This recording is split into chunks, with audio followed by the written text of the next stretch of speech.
Jornal da TV Onix. Oferecimento. Cuidar saúde, cuidando de vida todos os dias. Conceito Store. Vida em cada ambiente. Grupo São Francisco. Planos de vida com saúde.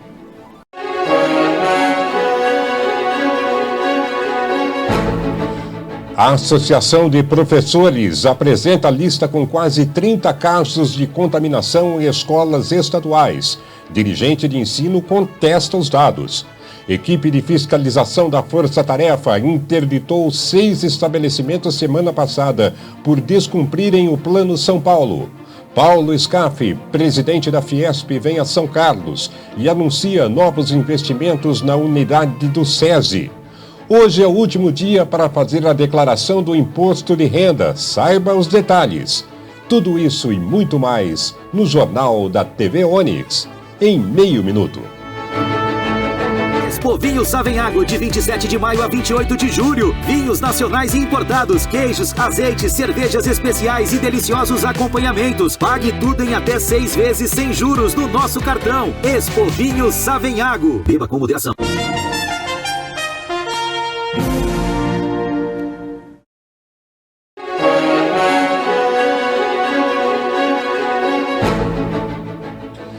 Olá, a Força Tarefa de Fiscalização da Prefeitura, que atua para garantir o cumprimento das medidas do Plano São Paulo de combate à pandemia, continua tendo bastante trabalho pela falta de consciência das pessoas. Na semana passada foram 6 estabelecimentos interditados e 9 autuados por descumprirem as regras. A Força Tarefa interditou 6 estabelecimentos, autuou 9 e encerrou uma festa na última semana de maio em São Carlos. Um homem foi detido por desacato. De acordo com os relatórios dos dias 24 a 30 de maio, a Guarda Municipal registrou 96 denúncias e 74 orientações via fone. Ao todo, a equipe responsável pela fiscalização vistoriou 63 estabelecimentos. O setor de bares e depósitos registrou o maior número de irregularidades. Foram 6 autuações, 5 interdições e 1 notificação. Além destes, uma lanchonete também foi interditada e outras 2 foram autuadas. As equipes também realizaram 7 orientações, elaboraram um termo de constatação para uma chácara no bairro Aracê de Santo Antônio e encerraram uma festa que acontecia em uma residência no Jardim Monte Carlo. Neste último, o responsável pelo evento e um cliente foram detidos por desacato. Em patrulhamento com foco em aglomerações, as equipes da Guarda Municipal, Polícia Militar, Fiscalização, Vigilância Sanitária e Fiscalização também realizaram a orientação coletiva na Avenida Miguel Dama.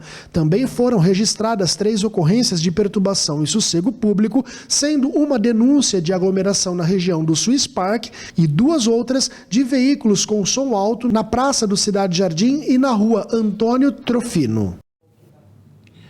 Bem, e vamos agora aos números da pandemia na região, que comprovam a situação ainda complicada com relação à Covid-19.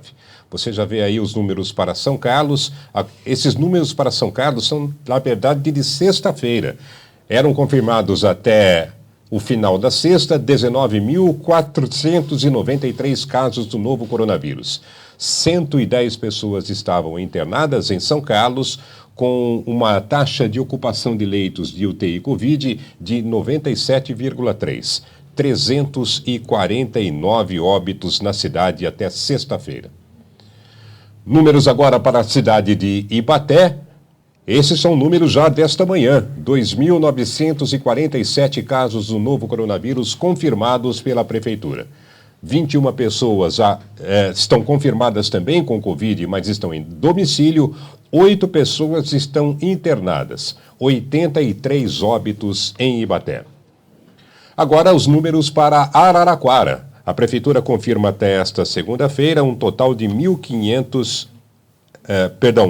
105 casos apenas ontem.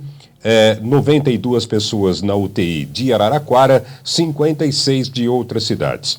Os óbitos em Araraquara, ontem registrado apenas um óbito, o total agora é de 443.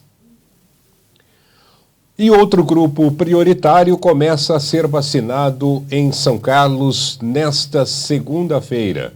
A vacinação será escalonada para evitar aglomerações. São Carlos inicia nesta segunda-feira a vacinação contra a Covid-19 em mais um grupo prioritário. Desta vez, serão contempladas as pessoas de 40 a 44 anos com comorbidades ou deficiência permanente que recebam o benefício de prestação continuada, o BPC. Até quarta-feira, a imunização acontece de forma escalonada em 5 locais de vacinação. Os munícipes que integram este grupo especial serão imunizados de acordo com a idade, reduzindo desta forma a possibilidade de aglomeração nas unidades básicas de saúde. As pessoas com comorbidades ou que recebem o BPC serão imunizadas da seguinte forma: nesta segunda-feira para pessoas com 44 e 43 anos, na terça para pessoas com 42 e 41 e na quarta-feira para pessoas com 40 anos. A imunização acontece nestes dias nas unidades básicas de saúde do Cidade Araci,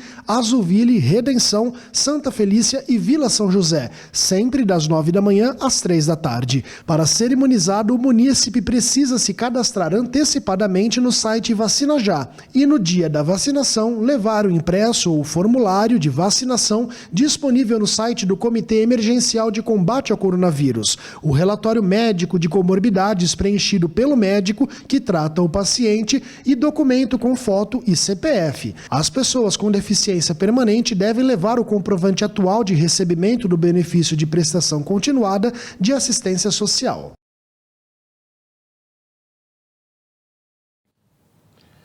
Bom, e para prevenir a Covid também é necessário que você não tenha aglomerações.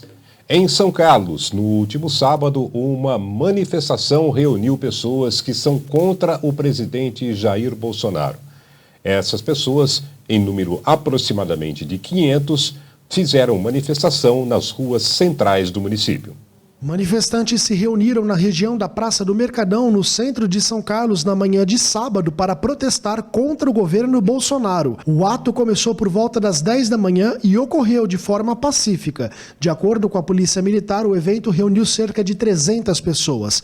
Usando máscaras, os manifestantes se dirigiram até os semáforos em 7 pontos diferentes da região central e exibiram cartazes com frases como "Fora Bolsonaro" e "Seu governo de destruição" e "Bolsonaro genocida" para os motoristas. Além disso, também arrecadaram alimentos e agasalhos em prol à população carente. Chegou um momento em que a gente percebeu que o presidente é o pior do que o vírus. Por causa deste presidente, não temos vacina para todo mundo. Então, como a gente sabe, a única forma de parar este vírus é a vacina, resolvemos ir para as ruas protestar, afirmou uma professora que preferiu não se identificar. O nosso intuito não é causar nenhum movimento de aglomeração, e sim conseguir arrecadar alimentos, fazer a nossa campanha do agasalho e conscientizar a população sobre o que o governo genocida tem feito no país, afirmou uma das organizadoras da campanha e da manifestação.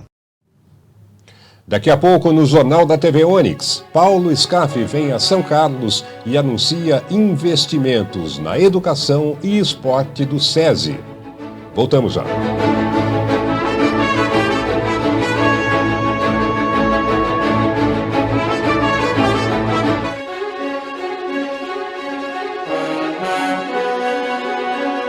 Atenção, primeira troca total de coleção Conceito Store. Móveis e decoração com 50% de desconto à vista ou 40% em 12 pagamentos, com primeira parcela só em 8 de agosto. Conceito Store, vida em cada ambiente. Expo Vinhos Savenhago, de 27 de maio a 28 de julho. Vinhos nacionais e importados, queijos, azeites, cervejas especiais e deliciosos acompanhamentos. Pague tudo em até 6 vezes sem juros no nosso cartão. Expo Vinhos Savenhago. Beba com moderação. A Pitti Contabilidade tem uma equipe preparada para oferecer às suas empresas as melhores soluções. Vença os desafios do dia a dia com a Pitti Contabilidade. 3371-2022.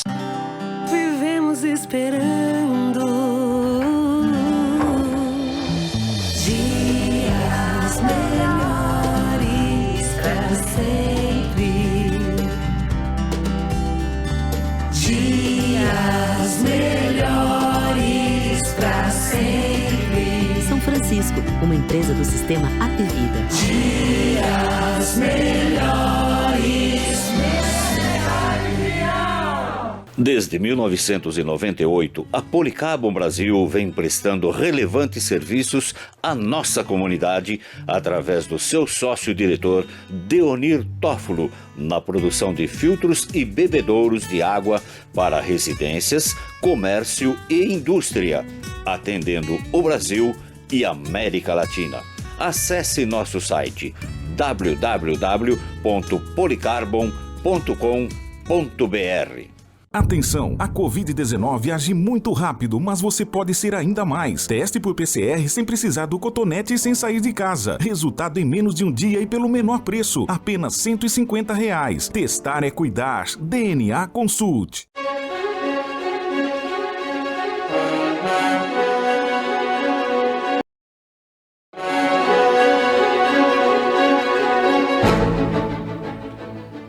Na última sexta-feira, o presidente da Fiesp, Federação das Indústrias do Estado de São Paulo, Paulo Scaff, esteve em São Carlos. O presidente veio para apresentar a equipe de triatlon, que estará disputando os Jogos Olímpicos de Tóquio no mês de julho.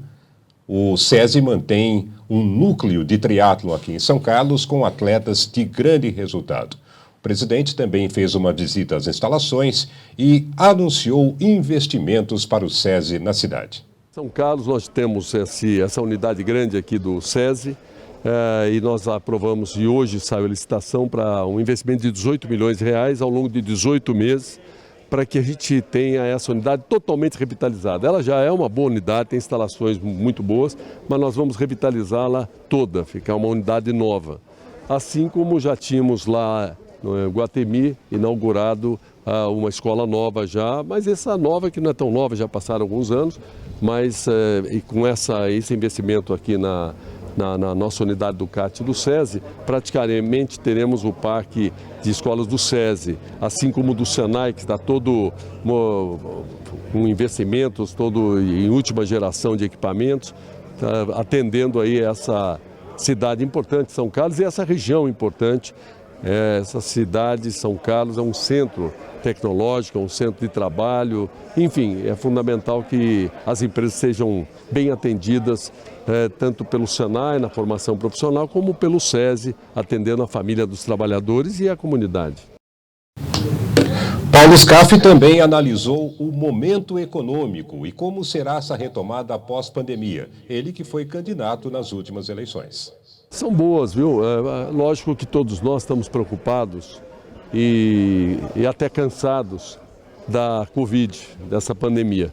Não foi uma escolha nossa, isso foi força do destino, o mundo foi pego de surpresa no ano passado, início do ano passado, e o Brasil faz parte desse mesmo mundo. Então, é exemplo dos outros países, nós aqui também sofremos com a evolução da vacinação que está acontecendo, sem dúvida.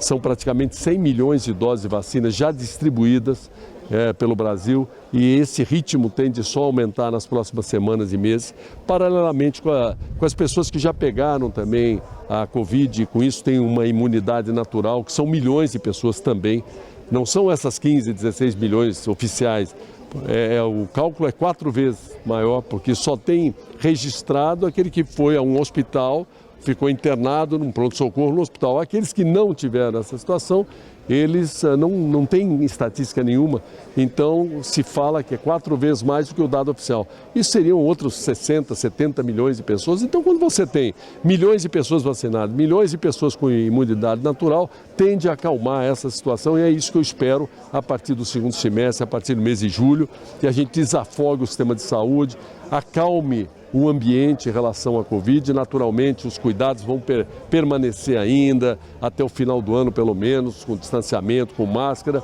mas graças a Deus nós vamos começar a virar a página definitivamente dessa pandemia e com isso abrir o horizonte da retomada e crescimento. A indústria está indo bem, principalmente alguns setores que não tiveram dificuldade ao longo do ano passado, setores de alimentos, de remédios, de embalagens, parte da logística, e tiveram um desempenho muito satisfatório durante o ano.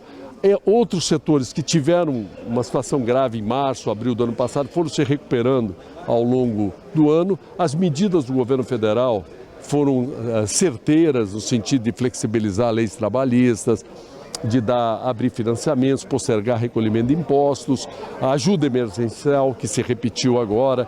Tudo isso ajudou a que a economia sentisse menos, mas naturalmente que muitos sentiram bastante, mas a economia ela está pronta para retomar.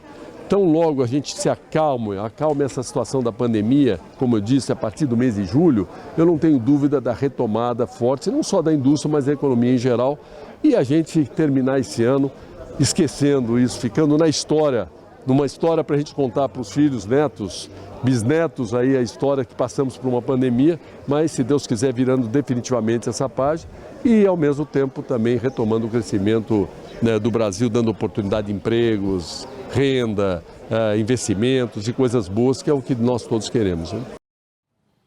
A volta à normalidade está condicionado também à aplicação de vacinas e isolamento social. Para que as atividades voltem ao normal, é necessário uma série de medidas para conter a pandemia.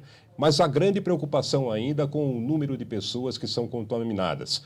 Uma das preocupações é a escola. Na semana passada, a POESP, que congrega os professores da rede estadual, divulgou uma tabela em que aponta o número de casos de contaminação nas escolas estaduais de São Carlos. Nós vamos conversar ao vivo agora com o Ronaldo Mota, que é coordenador estadual da POESP. Oi, Ronaldo, bom dia. Muito obrigado pela sua participação aqui no Jornal da TV Onix. Esse relatório apontou 28 casos suspeitos ou confirmados de contaminação de atores das escolas, professores, funcionários, alunos. Esse número corresponde a qual período, Ronaldo? Bom, bom dia a todos e todas, né? A gente tem esse levantamento ocorrendo há 2 semanas, certo? 2 semanas e meia, né, aproximadamente. E é importante notar que esses valores, né, esse número apresentado, levantado por professores que são representantes de escola ou espontaneamente, né, que nos deram essa informação, aparecem num período em que os professores ainda não estão completamente convocados, né, ou seja, uma parte dos professores de algumas escolas ainda estão em trabalho de revezamento, vai uma parte apenas dos professores, apesar da pressão, vai no sentido de que todos estejam na escola, e a maior parte dos alunos não estão indo, né? Poderia ir até 35%, na verdade a resolução diz que só deve ir, nesse momento, aqueles alunos que têm dificuldades com conexão ou alimentar, né? Problemas de vulnerabilidade, certo? E mesmo assim a gente vê um caso crescente e em número cada vez maior nas escolas da região, mas na verdade esse número esses casos ocorrem em todo o estado. Ronaldo, há uma preocupação entre os professores. O que é que a POESP tem conversado e tem tirado dessas conversas com os profissionais? Isso, então, primeiro, a nossa orientação é de que a gente tenha o cuidado, né, no sentido de que não permitir, mesmo com toda a pressão, que a escola não tenha um número elevado de estudantes na escola e na sala de aula, o que, ao nosso ver hoje, teria que ser um número muito abaixo dos 35%, que seria o máximo permitido, né? Então, nós estamos dizendo aqui, são 2, são 3 alunos, ou 10 alunos na escola como um todo, porque deveria ser apenas para os casos de situação de vulnerabilidade, né, os estudantes que têm maiores problemas de vulnerabilidade. Né? E segundo, ao aparecer qualquer sintoma ou casos confirmados na escola, a nossa orientação é para que todos os profissionais e até mesmo os estudantes que tiverem contato com eles, que imediatamente procure o Serviço Público de Saúde e faça um teste, porque esse também não está sendo a orientação dada pelo governo do estado e até mesmo pelas escolas, no sentido de que é melhor esperar 3 dias, 4 dias para saber se vai ter sintomas ou não. Mas o problema é que, se você estiver contaminado, você está espalhando, né, esse vírus por aí, né, entre os alunos e para os demais. Ronaldo, a POSP pensa que esse é o momento de paralisar as atividades ou pelo menos deixá-la apenas no modo remoto? Sim, a nossa reivindicação, né, feita ao governo do estado e o que nós estamos propondo para a diretoria de ensino, para as escolas, é que não há necessidade nesse momento, mais do que necessidade, não há possibilidade, e agora com um reforço aí da terceira onda, do aumento da contaminação, uma variante nova aqui na região, aqui vizinha a nós, Porto Ferreira, né, atingindo fortemente, nós achamos que é uma imprudência, uma irresponsabilidade a qualquer forma de retorno presencial nesse momento. Legal. Ronaldo Mota, da POSP, muito obrigado pela sua participação. Bom dia, Ronaldo. Nós aqui agradecemos. Um grande abraço a todos. Ainda sobre esse assunto, nós ouvimos a dirigente regional de ensino, a Débora Gonzalez Costa Blanco, que falou qual é a posição do Estado e da Secretaria da Educação a respeito dessa manifestação da POSP. A relação de escolas apresentadas, ela carece de 2 informações muito importantes. Uma delas é o local de contaminação dessas pessoas, tanto dos profissionais da educação como estudantes. São contaminações que foram confirmadas em suas residências, no seu convívio social e até no segundo emprego. E outra informação é a linha do tempo, o momento que esses casos foram identificados e foram constatados nas escolas. Isso é desde o início do ano, lá de fevereiro até hoje, 4, 5 meses. E todas as escolas já estão trabalhando normalmente, já estão com todas as pessoas de volta ao trabalho, restabelecida, e não temos nenhuma escola atualmente em teletrabalho por conta de qualquer notícia de contaminação. Inclusive a escola Marivaldo Degan, que aparece na lista com um número um pouco maior, também foi uma contaminação externa, mas a escola entrou em teletrabalho em 2 semanas, fez toda a desinfecção, tomou todos os cuidados e cumpriu todos os protocolos que todos nós estamos cumprindo, os protocolos sanitários estabelecidos no Plano São Paulo e também na Resolução SEDUC. A vigilância sanitária é informada constantemente da situação das nossas escolas, inclusive faz fiscalizações diárias em nossas escolas. Todas as semanas nós temos fiscalizações.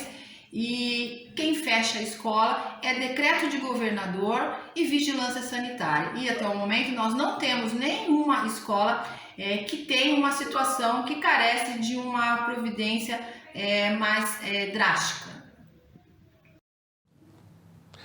Termina hoje o prazo para a declaração do Imposto de Renda 2021, ano base 2020. Deve declarar o imposto de renda as pessoas que, no ano de 2020, receberam mais que R$ 28.559,70.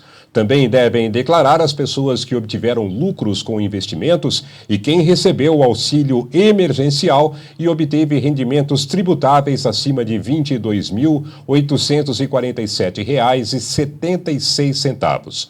Os contribuintes que, mesmo que não tenham todos os comprovantes ou estão em dúvida se os dados estão corretos, devem cumprir o prazo e fazer correções necessárias depois, com uma declaração retificadora.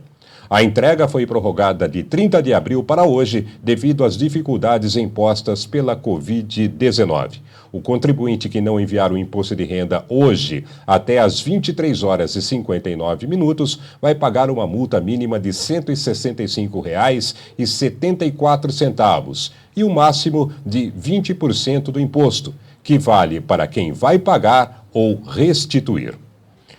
Radares móveis até às 6 da tarde em São Carlos. Confira agora onde estão os radares móveis em São Carlos nesta segunda-feira. Na rua Miguel Petroni, sentido Rodovia Centro e Centro Rodovia, com velocidade máxima permitida de 60 km por hora. E na Avenida Bruno Ruggiero Filho, sentido Shopping Bairro, com velocidade máxima permitida de 60 km por hora. A temperatura caiu, Veja a previsão para este começo de semana. Veja agora como fica a previsão do tempo para a nossa região nesta segunda-feira. Sol com muitas nuvens, pancadas de chuva à tarde e à noite. Em São Carlos, mínima de 14 graus e máxima de 26. Em Ibaté, mínima de 12 graus e máxima de 24. E em Araraquara, mínima de 15 graus e máxima de 27. Nesse fim de semana começou o Campeonato Brasileiro de Futebol e o primeiro paulista a entrar em campo foi o Santos, que foi até Salvador no sábado à noite e perdeu para o Bahia. Começo do segundo tempo, o Bahia saiu na frente com Tassiano, aproveitando o cruzamento rasteiro. Bahia 1-0. Segundo gol do time baiano também foi de Tassiano, que só tirou do goleiro santista, 2-0.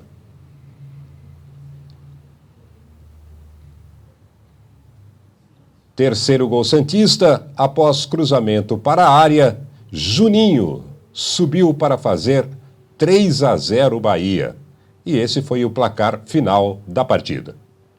Ainda no sábado, São Paulo empatou em 0-0 com o Fluminense no Morumbi. Ontem à tarde, o Palmeiras enfrentou o Flamengo no Rio de Janeiro e perdeu. Jogada de Vitinho pela esquerda, cruzamento para a área e Pedro, de carrinho, fez Flamengo 1-0, placar final da partida. Red Bull Bragantino foi até Chapecó enfrentar a Chapecoense. Primeiro gol do Bragantino foi de Ítalo, finalizando de primeira.